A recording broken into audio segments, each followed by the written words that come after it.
ఈరోజు ఈ స్టేజ్ మించి ఇప్పుడు ధైర్యంగా మేము చెప్పేయచ్చు. ఇన్ని రోజులు మేము కొంచెం దాచి దాన్ని ఎట్లా అనుకున్నాం. The legend, the king of entertainment Brahmanandam గారు. ఎన్ని సార్లు థాంక్స్ చెప్పినా తక్కువే సార్‌కి. మేము అడగగానే చాలా పెద్ద మనసుతో ఆయన ఒప్పుకోవడం అంటే, "నేను రెగ్యులర్ చేయట్లేదు మా, వెరీ సెలెక్టివ్ ఉంటున్నాను. తెలిసిన వాళ్ళు అలా వెరీ సెలెక్టివ్ ఉంటే గాని చేయట్లే" అన్న వ్యక్తి ఆ రోజు చెప్పిన 10 నిమిషాలకు ఆయన ఒప్పుకోవడం, అంత చిన్న పాత్రకు ఒప్పుకోవడం మమ్మల్ని అందరినీ దీవించినట్టు. So, thank you so much sir. Thanks a lot.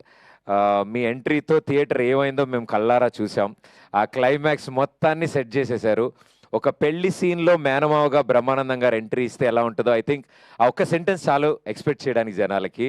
So, thank you sir. Thank you so much. Me contribution నిజంగానే మా సినిమాని ఎక్కడికో తీసుకెళ్ళింది.